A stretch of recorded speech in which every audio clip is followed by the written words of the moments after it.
जय हिंद दोस्तों, रक्षित खन्ना के इस चैनल में आपका स्वागत है। दोस्तों, आज के इस वीडियो में मैं आपको 5 इंपॉर्टेंट इंफॉर्मेशन दूंगा, जैसा कि आप पीछे बोर्ड पर देख रहे हैं।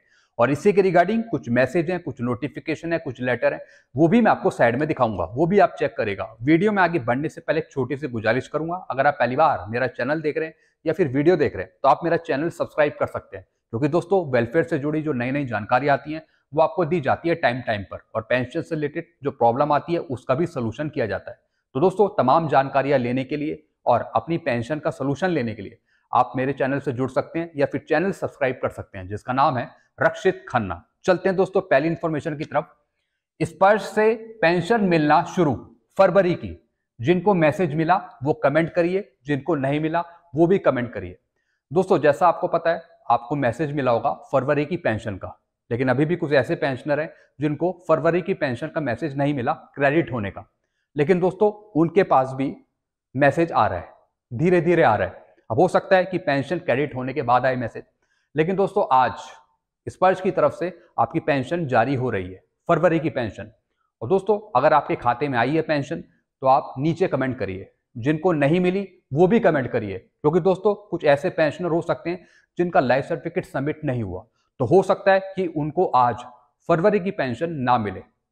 तो इसलिए आप नीचे कमेंट करके बताइए, क्या आपको आज फरवरी की पेंशन मिली, आपके खाते में आई है? जिनको नहीं मिली वो भी कमेंट करेगा।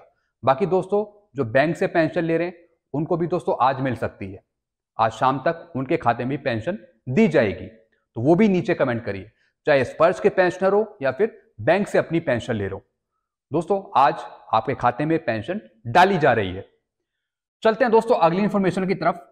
जिन पेंशनर को एमएससीपी मिली है उनका कम्यूटेशन का पीरियड बड़ा होगा। जी हां दोस्तों, जिन पेंशनर्स को एमएससीपी मिली है या फिर एसीपी मिली है तो उनका जो कम्यूटेशन का पीरियड है वो फिर 15 साल से और ऊपर बढ़ गया होगा, और उनका जो कम्यूटेशन वैल्यू है वो भी चेंज होगी, जैसे पार्ट 1, पार्ट 2, पार्ट 3। दोस्तों, एक बार अपना कम्यूटेशन का पीरियड वो चेक कर लेंगे, यानी 15 साल से वो और ऊपर बढ़ गया होगा। जैसे वो 15 साल कंप्लीट हुए होंगे उससे और आगे का पीरियड वो हो गया होगा और आपका कम्यूटेशन और काटा जा रहा होगा। दोस्तों, एक चीज आपको चेक करनी है, जिनको एमएससीपी नहीं मिली उनका जो पीरियड है वो 15 साल का ही होगा। जी हां दोस्तों, जैसे सूबेदार हो गए या फिर नायब सूबेदार हो गए या फिर सूबेदार मेजर हो गए, ऑनरी कैप्टन हो गए, ऑनरी लेफ्टिनेंट हो गए, यानी जिनको कम्यूटेशन नहीं मिला तो दोस्तों उनका जो पीरियड है वो 15 साल का ही रहेगा। यानी 15 साल बाद उनका कम्यूटेशन रीस्टोर हो जाएगा और 15 साल खत्म होने के बाद उनको फुल पेंशन मिलने लगेगी। तो दोस्तों, जिनको एमएससीपी नहीं मिली या फिर एसीपी नहीं मिली तो उनका पीरियड रहेगा 15 साल का, और जिनको एमएससीपी मिली है, एसीपी मिली है, उनका पीरियड बढ़ गया होगा 15 साल से और आगे। तो दोस्तों, जिनको एमएससीपी नहीं मिली वो एक बार अपना पीरियड चेक करेंगे, कहीं ऐसा तो नहीं कि 15 साल बाद भी उनका कम्यूटेशन काटा जा रहा हो उनकी पेंशन में से। क्योंकि दोस्तों, अभी कुछ केस आए हैं मेरे पास जिसमें पेंशनर को एमएससीपी नहीं मिली, उनके 15 साल कंप्लीट हो गए, लेकिन 15 साल बाद भी उनका कम्यूटेशन काटा जा रहा है पेंशन में से। तो एक बार आप चेक कर लेंगे और फिर आप नीचे कमेंट करके बताइए। फिर दोस्तों, हम अपनी तरफ से फिर उनका करेक्शन कराएंगे कम्यूटेशन का, और उनका हॉरिजॉन्टल पीपीओ भी इशू कराएंगे। चलते हैं अगली इंफॉर्मेशन की तरफ। ईएसएम इंफॉर्मेशन क्लब की वेबसाइट में एक इंफॉर्मेशन आई है जिसमें लिखा है, क्या डिफेंस और सिविल पेंशनर को एडिशनल पेंशन का लाभ 65 वर्ष के बाद मिलेगा? जैसे 65 पर 5%, 70 पे 10%, 75 पे 15%।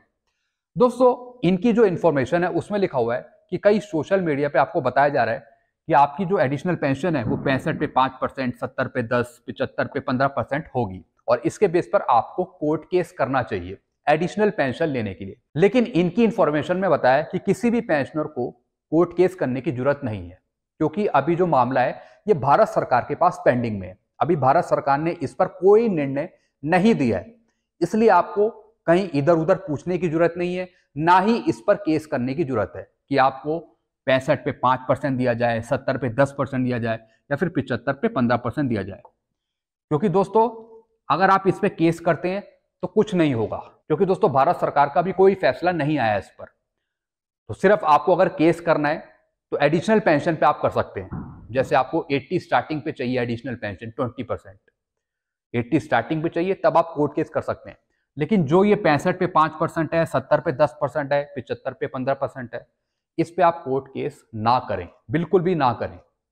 मैं आपको सेव करना चाहता हूं, क्योंकि दोस्तों अभी ये फैसला भारत सरकार के पास है, अभी इस पे कोई फैसला नहीं आया है, तो आपको कुछ करने की जरूरत नहीं है। आराम से घर पर बैठिए और जब आपकी एज 80 साल होगी उसके बाद फिर आप एडिशनल पेंशन का लाभ लेंगे, वो भी 20% एज पर गवर्नमेंट रूल। चलते हैं अगली इंफॉर्मेशन की तरफ। इन केंद्रीय कर्मचारियों को नहीं मिलेगा प्रमोशन, डीओपीटी ने दी प्रक्रिया।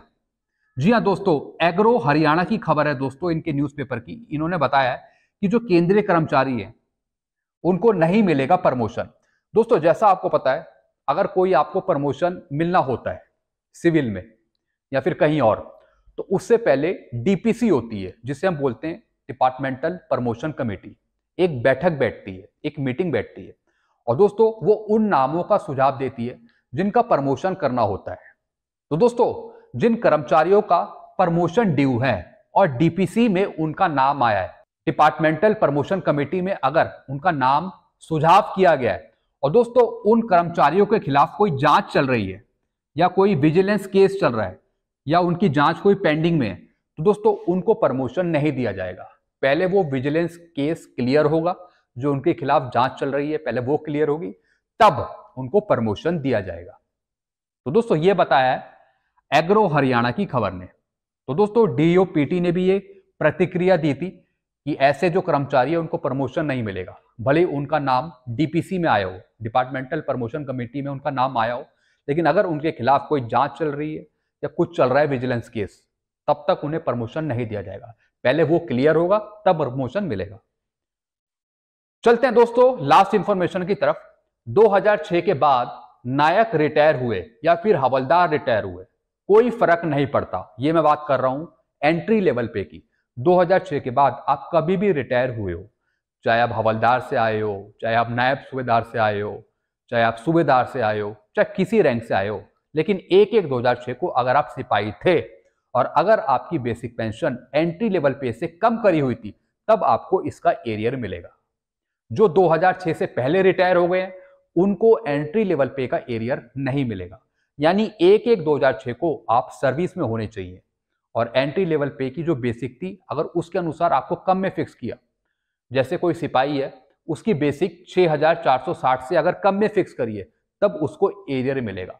भले ही आप प्रमोशन लेके या फिर रिटायरमेंट के टाइम हवलदार से रिटायर हुए हो, नायब सूबेदार से रिटायर हुए हो, सूबेदार से रिटायर हो, किसी रैंक से रिटायर हो, अगर आप 1/1/2006 को सिपाही थे और बेसिक उस टाइम आपकी एंट्री लेवल पे से कम थी, तब आपको उसका एरियर मिलेगा एंट्री लेवल पे का। तो दोस्तों ये कुछ इंफॉर्मेशन थी जो मैंने आपको समझाई। आई होप ये पांचों इंफॉर्मेशन आप सही से समझिए होंगे और ये सारी इंफॉर्मेशन आपके वेलफेयर से रिलेटेड थी।